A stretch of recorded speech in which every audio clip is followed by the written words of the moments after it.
Good morning. Good morning, my dear students. So I came from the Philippines. I am a professor in teaching methods of research. But before that, I would like first to know all about what is a research. When we say about research, we have this so-called format. And this format, we have to follow it. And following the format, we have to know who I am first. So, by the way, I am Professor Malou Bernales, a Master in Business Administration graduate and a Doctor of Management Science. So, for a long period of time, I started teaching in the university. I teach research for 5 years now. So, I am also the thesis advisors of the different students whom they want to get my service. And aside from that, I am also one of the panel whom I am asking questions to the different students if they are doing the research presentation and depends on their research made. So, as I said about the thesis format, we have this. The preliminaries. When we say about preliminaries, it is the start of everything. You cannot start with the research unless the preliminaries is not being made. So in preliminaries, we have to do this. We have to start with the title page. In title page, it is a statement form. When we say it is a statement form, we have the so-called title of the research.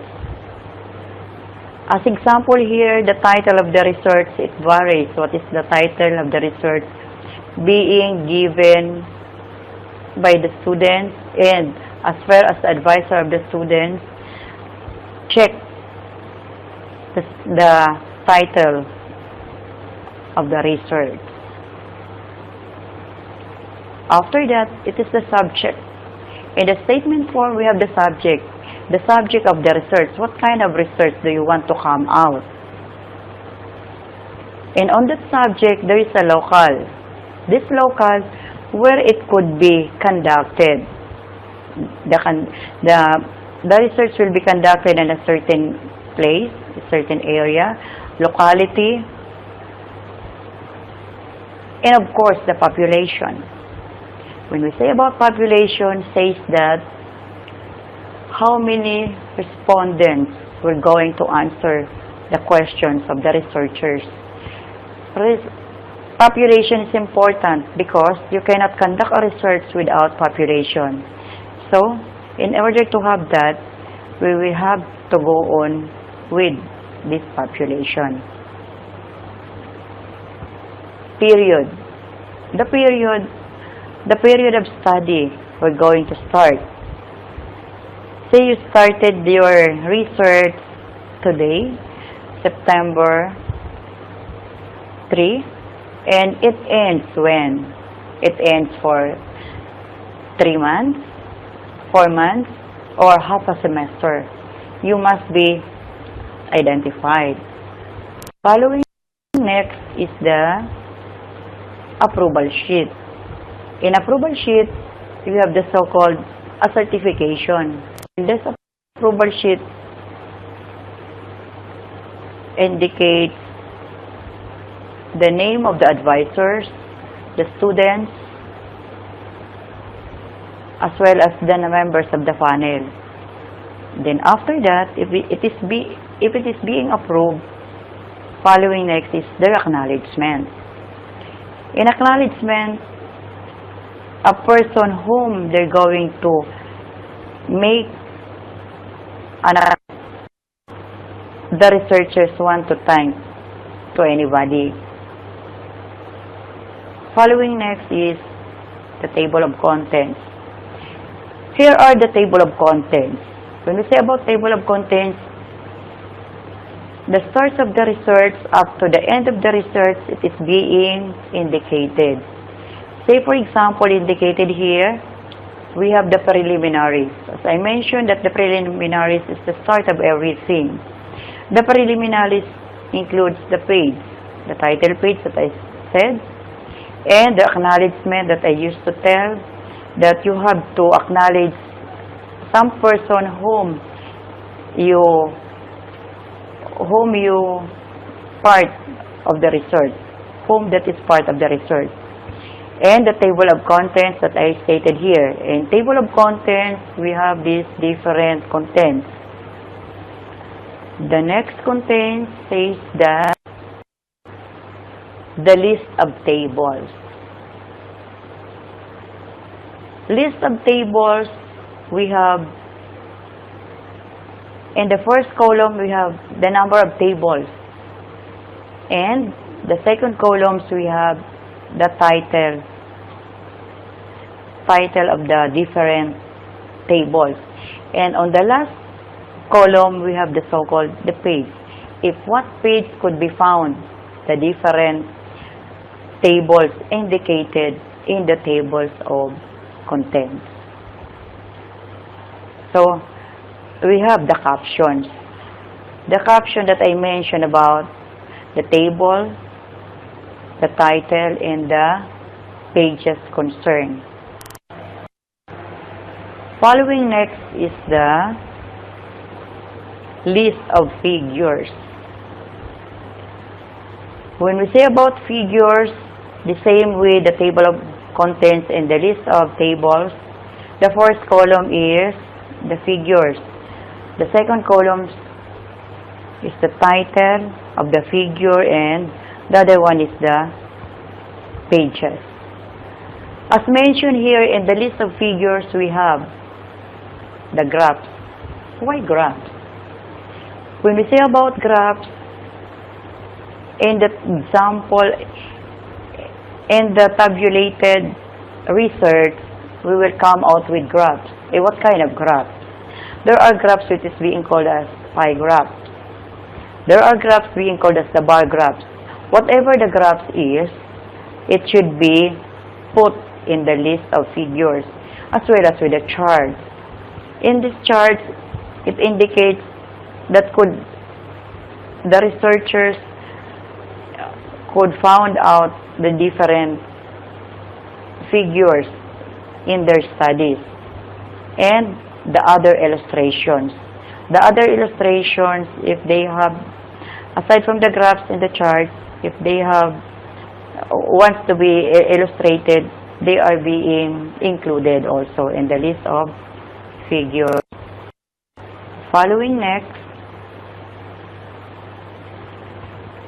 is the text of the thesis. When we say about text, it is composed of the 5 chapters of the manuscript using the past tense of the verb.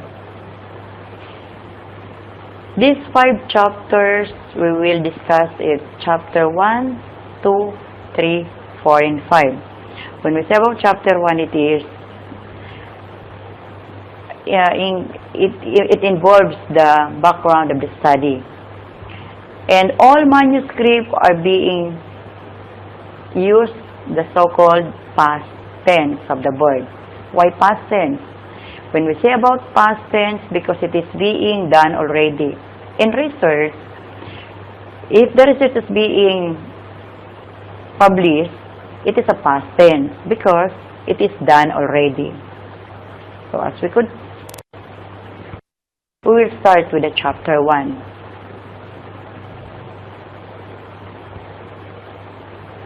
In chapter 1, the title is The Problem and Its Background. What is included in the problem and its background? As far as the chapter 1 is concerned, we have this one. In chapter 1, we have to expect the introduction. And what is this introduction? An introduction includes the background of the study. in background of the study, which will introduce the statement of the problem. As mentioned in the statement of the problem, that specifies what is the problem that you want to research. So you make a background of the study, which introduces to your statement of the problem. Following next is the conceptual framework. When we say about conceptual framework, it is the conceptualization of the presumed relationships of the variables to be investigated. This conceptualization of the presumed relationship of the variables to be investigated, what kind of variables you want to be investigated? It varies from the titles of the problem and from the statement of the problems that could work together, because you cannot do the conceptualizations without the title of the study and as well as with the problem of the study. Following next is the statement of the problem. In the statement of the problem, we have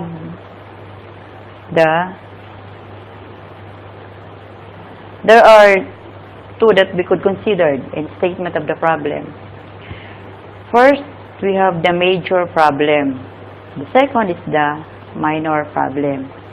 In major problem, we have an expanded reiteration of the title but expressed as problem.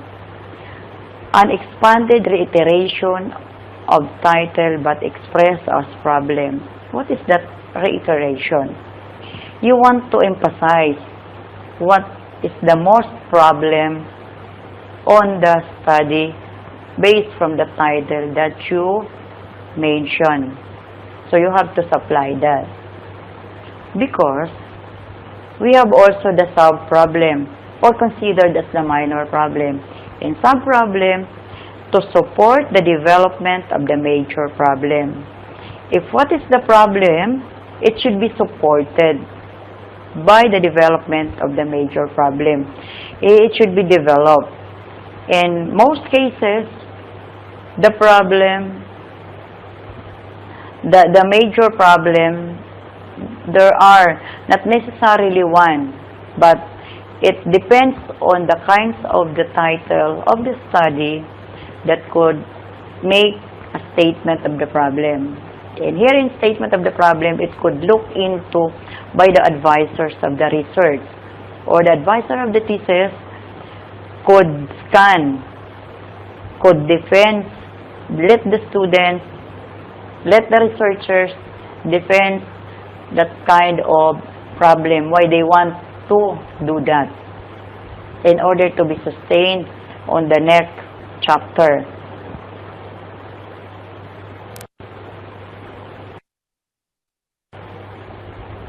The hypothesis. When we say about hypothesis, it is a tentative conclusions. Why tentative? Because the research is not yet done, but you could conclude. You could make your tentative conclusion by means of the hypothesis. There are research that there are no hypothesis made, but there are research also that they have an hypothesis. Because when we say about hypothesis, it is drawn from the sub-problems, not necessarily hypothesizing all problems, but only those intended to tested or proven. So meaning, this hypothesis, it came from the sub-problem. And take note that we have the major problem. This major problem will have the sub-problem that could came from the original problem, and as mentioned here, not necessarily hypothesizing all sub-problems, but only those intended or tested to problem. So in other words, as I mentioned a while ago, that not all problems will have a hypothesis, there are only problems that you have to put a hypothesis. Okay? Following next is the significance of the study. When we say about significance of the study, the value of the results of the study to a specific groups of persons. When we say about significance of the study, it means the result of your research, it should be significant to any group of persons. Say for example, the studies is being conducted in a certain locality or area that could benefit the residents of the area, or in a other way around, it could benefit the researchers, and it could benefit also the different groups. Say for example, the different groups of the corporate world, the different groups of the academics, or the society as well, because this research could help in other aspects that they arise based from the result of their studies. So it is the so-called significance of the study. In this significance of study, we have the so-called establishing a logical need for it due to inadequacies of selected past studies. It means establishing a logical need. It should be logical that you have to reason out why this research has a significance. And for it due to inadequacy of the selected past study, there is a comparison. If there are researchers that conduct a research which is similar, so it means they have the basis. What is the basis of the past studies? Though this research has a significance also as the present studies being or just done already. In letter B, we have the so-called giving the significance to persons or entities concerned in the study. In giving the significance to persons or entities concerned in the studies, it means you give impact to the persons whom you get from the study. Say for example, as I mentioned, if it is a group of students, if it is a group in a corporate world, or if it is a group in any other organization that could benefit to this study. So those are the significance of studies that are being mentioned. Following next is the scope and delimitation. When we say about scope and delimitation, it means it's the definition of where and when the study will be conducted, where the subjects and respondents will be. In the scope, you have only a certain area that is being covered, and it should be the limit. You have a limited. Say for example, there are residents that you want to conduct a study with a population of 1,000 residents. Not necessarily you will conduct all these 1,000 residents, but you have only to delimit it. You give limitation. Those residents who are, say for example, you want to delimit with the number of the household who are working, or the so-called the head of the family, if your studies is concerned with that, or the students who are in what year in college, or in what course that the students are taking. So meaning, you are only delimiting so that your studies will come out with a good result. Okay? So we will proceed with the next one.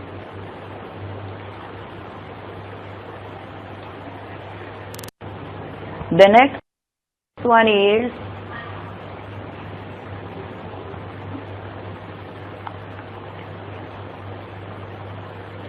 And scope and limitation, it also includes the limitations, if any, or coverage, or the area of studies, stratification, and representatives of sampling.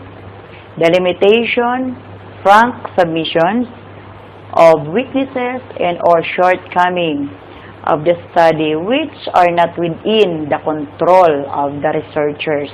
It means, as I mentioned, that includes the limitations specified. What are the only limitation of the study on how it is only being there. If any, you have to specify. On the coverage, when we say about the coverage, it is the locality, it is the area. If it is only you are pertaining to one certain area, do not go beyond the area. And a mention of the area of the study that within the locality only that your limitation could follow. The stratification and representatives of the sampling, who are the respondents. As I mentioned, if there are 1,000 residents or prospect respondents, you limit only to how many. It is based from the representative of the sampling that you want to get into. And the limitation is frank submission of the weaknesses and shortcomings. So why we have to submit these weaknesses and shortcomings? Because it is the way on how the researcher will like to get the correct or the good quality research. But beyond that, it is not controlled by the researchers anymore. Why not controlled by the researcher anymore? Because as a researcher, there are respondents that they are not telling the truth. They could usually do that what they want, they answer what they want, but not necessarily they will follow it by means of the questions being asked. That's why these shortcomings and weaknesses are not being controlled by the researcher anymore. It is based from the answers of the respondents. You understand? Okay? Following next is definition of terms. In definition of terms, we have the terms and concepts to be used in the study. This definition of terms, there are terms that you must to define in the research so that the readers could understand what you want to define it. Like standard deviation. This is standard deviation, you have to follow the standard. What is this standard? In research, we have the so-called that we have, first and foremost, we have to follow the format. And following the format, we have to be guided. The one that I mentioned to you regarding the format. Then following next is the operational definition. When we say about operational definition, it is based from the definition you want to include on what kind of word you want to define. It is based from your own definition operationally, because there are definitions based from the dictionary. There are also definitions based from the internet, from the Google, from the Wikipedia, and there are definitions most probably which is operational. And the best definition is operational. Why? Because in operational, it is your way on how you could give the exact definition on what you want. Okay? And letter C is the explanation. Why important the explanation? Because in explanation, we could explain whatever we want. It is based from the definition that you made, and then you explained it, what is being defined. The important one, you could explain that to the readers so that the readers could understand what is being asked. Okay? And the following next is spelling out. Abbreviation and acronym should be spelling out. Why? There are readers that they could not understand the abbreviation of a certain definition or even the acronyms itself, because these acronyms could be spelled it out because they didn't even know what does it mean. There are researchers that they have to put only letters or say the initial letters, and you have to spell it out so that the readers could know. Okay? Then, chapter 2. In chapter 2, we have the review of related literature and studies. In review of related and literature of studies, we have two. We have the local and the foreign. Here includes the compilation of ideas about the variables to be investigated. Why compilation? Say it is compilation because you have to compile all ideas being inside and to be intact, so that whatever it is, it could be known by the researchers and as well as with the audience. Okay? So, in that case, you have to investigate what are those variables. Following next is the literature. In literatures, we have the so-called gathered from books, magazines, journals, and publications. So, those are the different related literatures that the researchers could get. Gathered from books. Why books? Because books is the basic information that any researchers could get from them.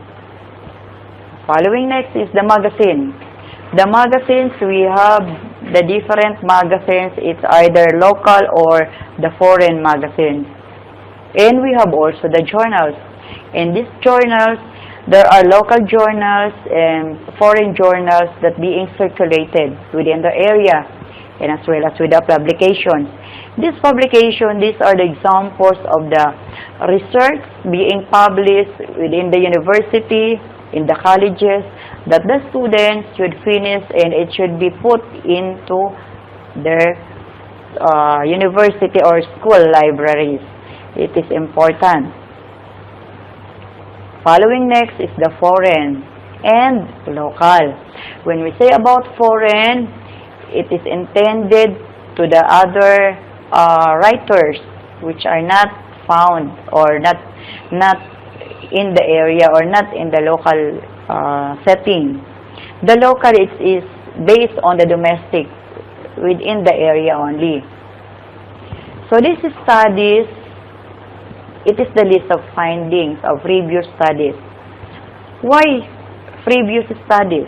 Because these studies, as far as the research is concerned, we have the previous studies that there are related. Say for example of the related studies, if you conducted about global warming, say for example about global warming, there are different researchers that they conducted already about the global warmings, and then you yourself could have also this global warmings as your related studies, and you could get any ideas of the writing being published by these certain persons, groups, or any publication company. That is the foreign studies and the local studies.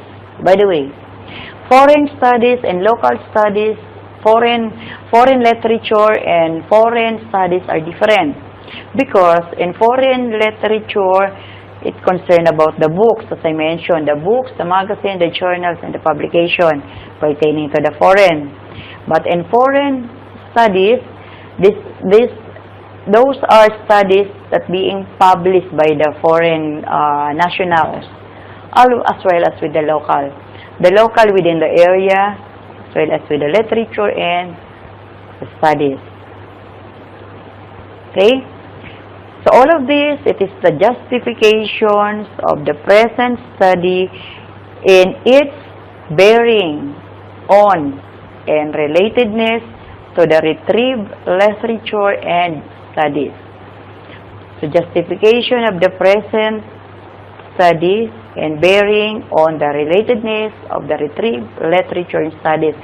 So those are such justification that it is being done already or being conducted. You will have to put this as your review of related literature. It means there are bases. Your studies has a basis already. Okay? So we'll proceed with the chapter 3. Okay? Chapter 3, the so-called research methodology. In research methodology, it is very important in a research. Why very important? Because you cannot finish a research without this one. If you finish the chapter 1, chapter 2, and we finish chapter 3, it is being called as the colloquium. In colloquium, you can start making questionnaires already and giving that to the respondents. But you cannot do that unless you did not finish the research methodology.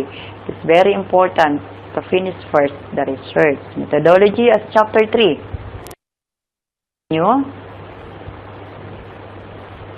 We have the methods of research or research design. In methods of research or research design, how it is being done. So here, we have the major method employed and other use. Major method employed and other use. Okay, what are other use? Electing and description of the respondents. That means, electing and description of the respondents. How? That electing and description of the respondent, it means the setting. Okay? When we say about setting, it is the place where you want to conduct your studies. That after the setting, it follows the respondent. What is this respondent? Why it is important?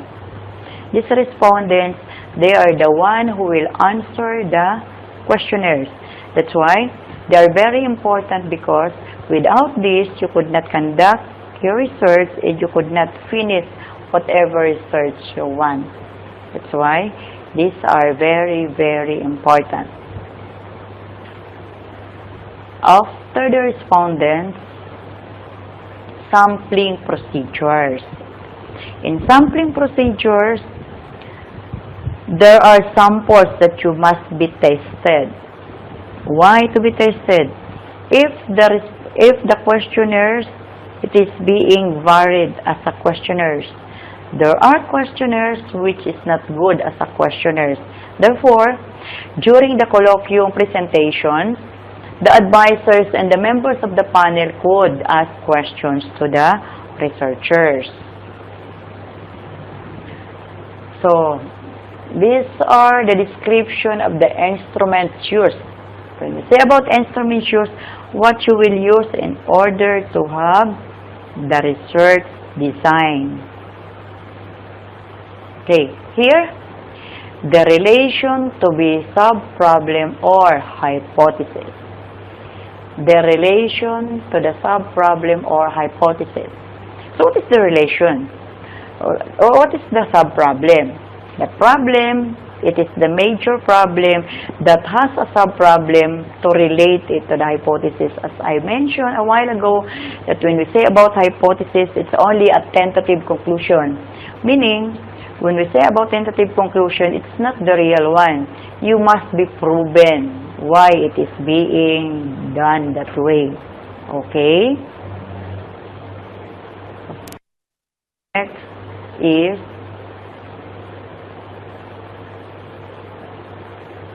validation of questionnaires. What is this questionnaires?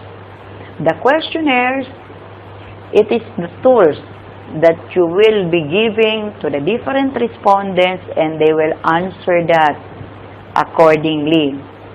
But the series of the answers of the respondents, it could be only either they will select from the choices. And what are the choices? There are choices which is 1, 2, 3, 4, and 5 as the highest. 1 is the lowest and 5 as the highest. And there are also choices that start from letter A and ends in letter E also. So the lowest is A and the higher is E. And there are also questionnaires which is yes or no, but not necessarily being practiced that. Why not practice the yes or no? Because there are only 2 choices. And questionnaires, the respondents could have a lot, not necessarily a lot, could have a series of choices that they have to get. And pre-testing. Okay.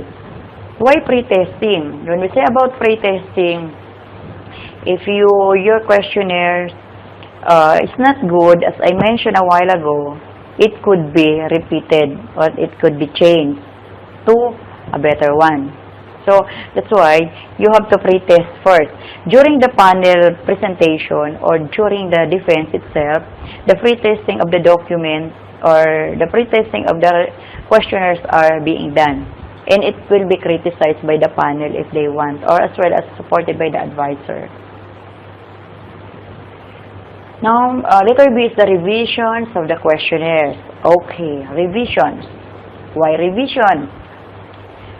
If there are alterations in the pre-testing, because it is not valid as a questionnaire or it's not good as a questionnaire, so it is being done as revised. This revise, they have to repeat again, improve, or should say as put some additional information in order that it could become a good questionnaire. Okay. Following next is the gathering of data. When we say about gathering of data, it includes how could it be gathered. It starts with after administering the revised questionnaire. You only gathered the revised questionnaires, not the free testing one. Why not the free testing? Because in free testing, sometimes it's not good questionnaires. So it is being revised, then it being administered, the revised one, and given to the different respondents. And classifying. When we say about classifying, you have to get that from the respondents itself. You retrieve, in other words. If there are respondents who give you questionnaires, say for example 100 questionnaires, that 100 questionnaires you retrieve that all. After retrieving that all, you classified. You classified according to the questions that are being asked. And tallying. Okay, what is this tallying? When we say about tallying, you tally the score. Say for example, how many respondents answer 1? How many respondents answer 2? How many respondents answer 3, 4, 5 as the highest? And after the tallying, you could get now the result. How of the total 100 respondents, how many of them answer 5? And how many answers 1, 2? After the last, start from the lower and ends into the higher, you have to tally them so that you could get the correct one. This is the tabulation after the tallying. You tally, then you tabulate, as I mentioned, how many, and then you in the column that you will be tabulating, in the first column, you have to put the number, or you specify the questions. What are the questions being asked? The second column is 1. The third is 2, 3, 4, up to 5. And how many answers to the specific, to tabulate it. Say, for example, there are answer 10, there are 20, 30, or are there 50 to make it complete as 100. Because following that is the statistical treatment of data. When we say about the statistical treatment of data, how could be treated? What is your way on how it will be treated?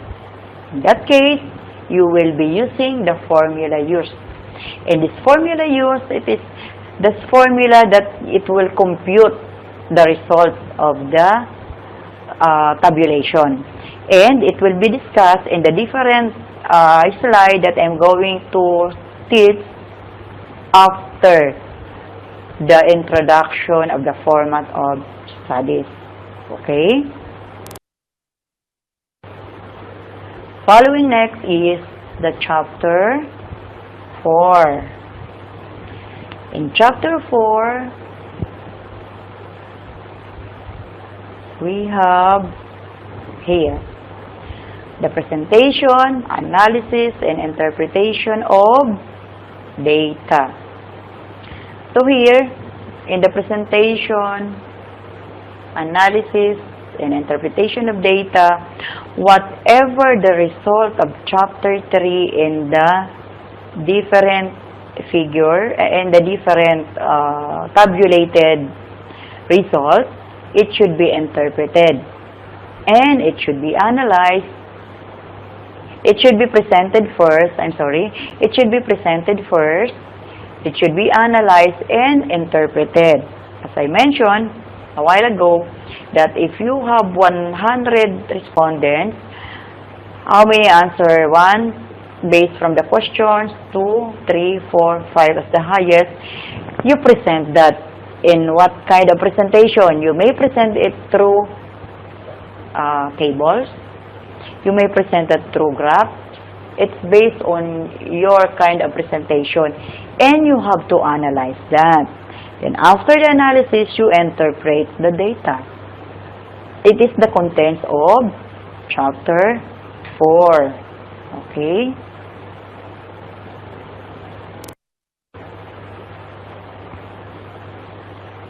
Okay. Following next is the reiteration of the objectives. Why there is a concern with the objectives? Objectives, it is the best way on how we will solve the problem.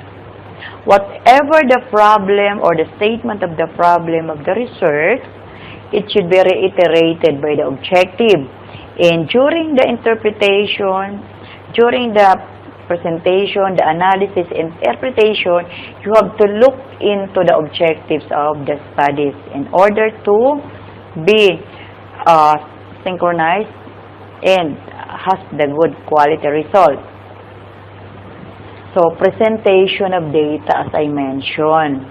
So, the data will be presented according to the needs that are being asked by the subject, or by the title, by the statement of the problem. It should be presented through the data. As I mentioned, it's either table, it's either graph, or any instrument or any illustration will be done by the researchers. Analysis. This analysis of data, you will analyze it accordingly based from the presentation. You cannot analyze the data unless it is not presented. Why? Because in presentation, It is very important because there are figures involved. And based this figure involved, you could get the analysis of what you want now.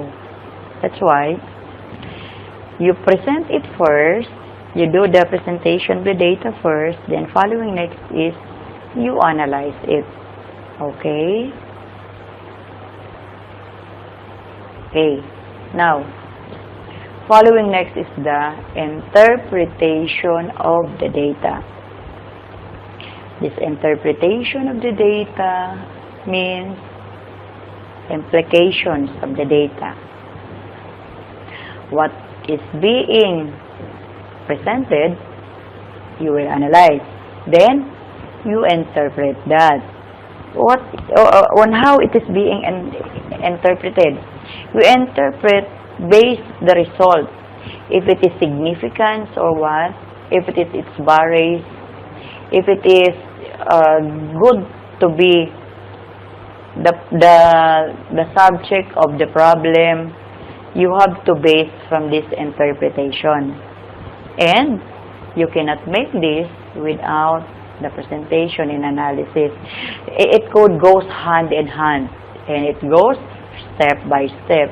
Because if ever you could do this, you are almost done with the chapter 4.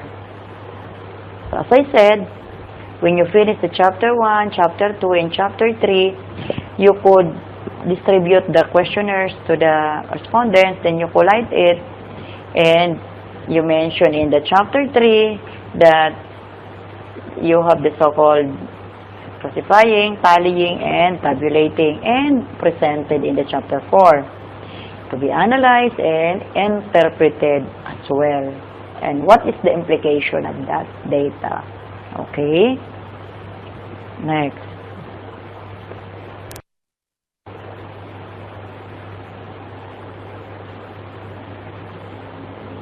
Important last chapter is the findings.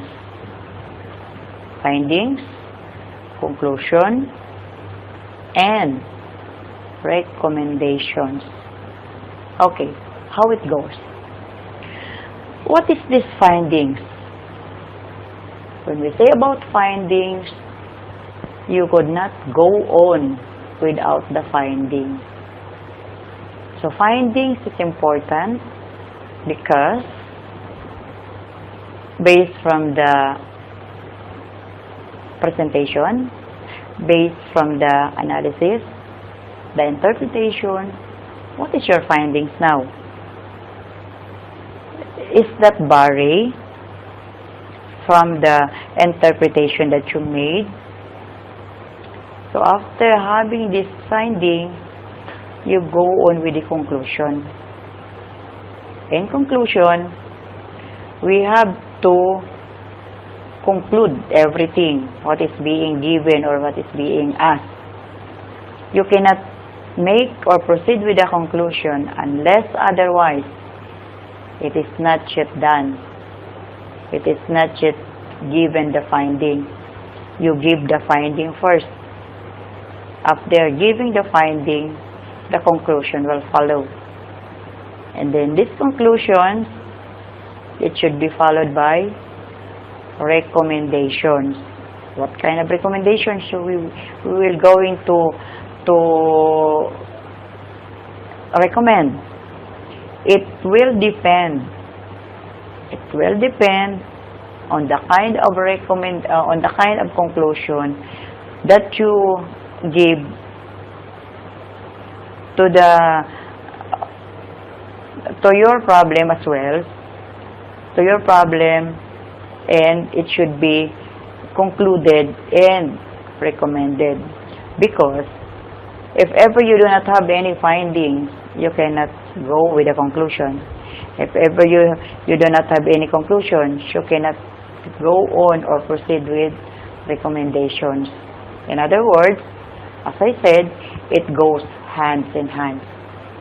As I repeat, the format of the studies that I used to tell, you start with the chapter 1.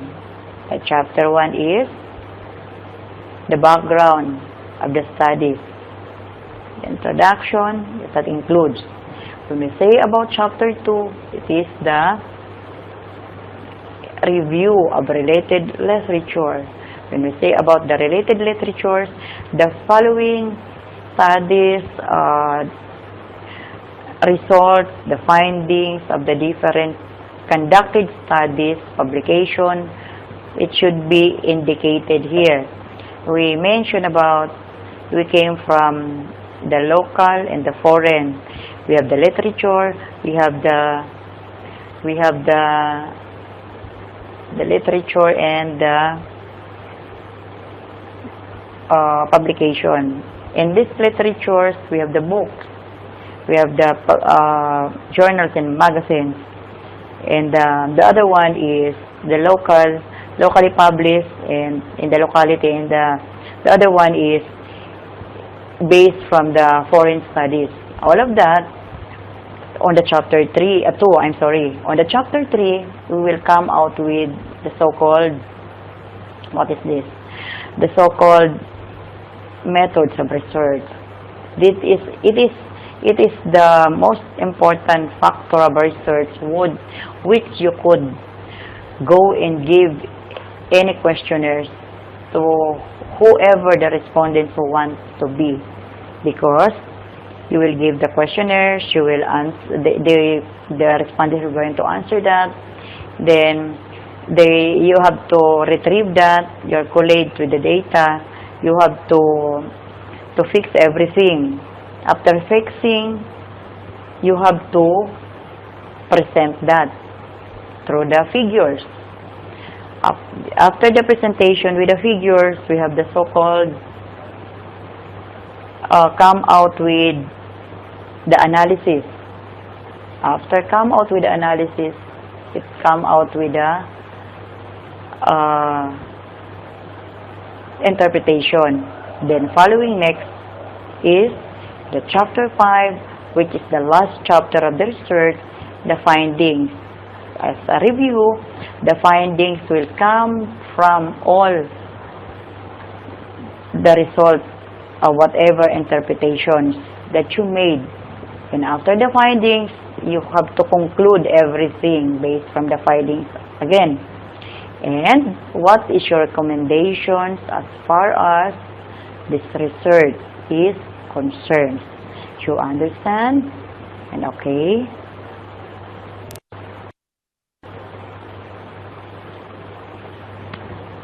And the other one is the summary. The summary is another important, but it is an optional. Why?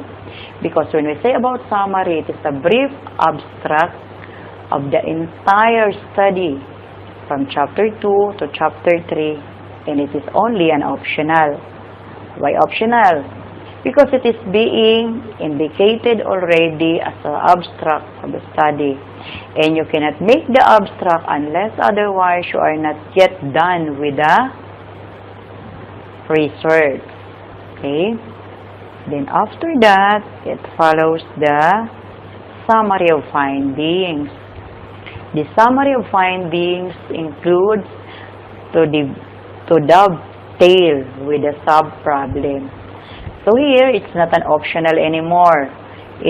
You have to do this all, because in summary of findings, we have to start with whatever the result from the interpretation.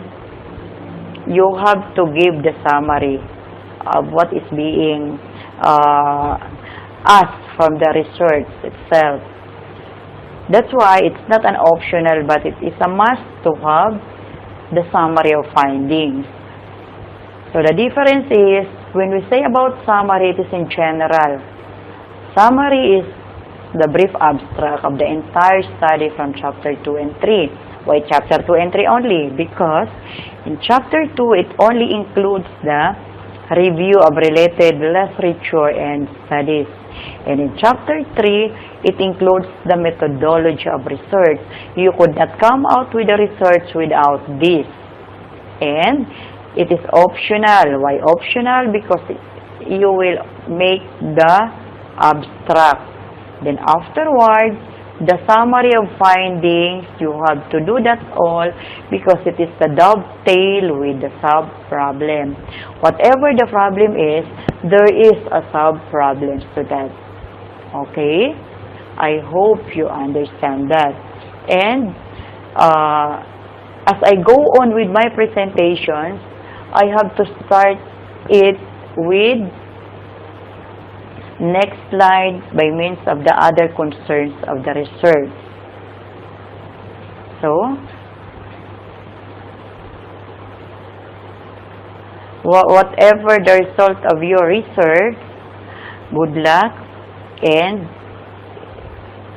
it is nice to hear you when you are doing and conducting a research by following the format of research. In that format of the research, it is being done by all members of the researchers who are doing it. So, now we are at the conclusions. As far as the summary is concerned, it follows the conclusions. So, in conclusions, on the basis of the summary of findings, again, the summary of findings will base the conclusions. And I hope you understand it. As far as the recommendation is concerned, if possible, on the basis of the conclusion and some additional and significant recommendations which have also bearing on the study. As I mentioned a while ago, that and recommendation, you base that from this conclusion because you cannot recommend without conclusion in some other significant to the studies. You could do that if you could make a good conclusions, but make first the findings, which is the summary, conclusion, the recommendation that follows. Then following next is the bibliography and appendices. This bibliography and appendices, these are the basis of the other information. The bibliography is the comprehensive list, not forgetting to include the documentation used in the text of the study. All others listed are expected to have been read by the researchers.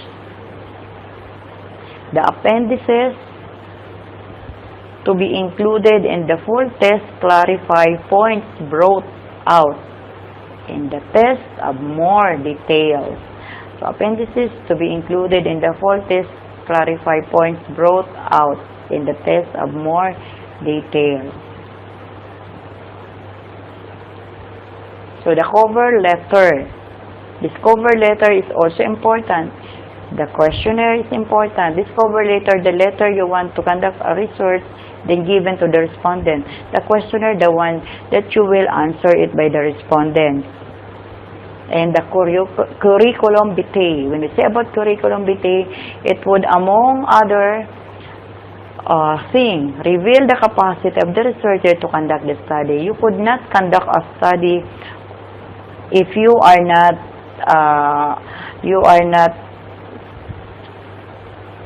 you do not have the capacity to do that. Those who have the capacity to do a research, the graduating students, the masteral students, and the doctoral students. That's why the curriculum vitae is needed to be attached.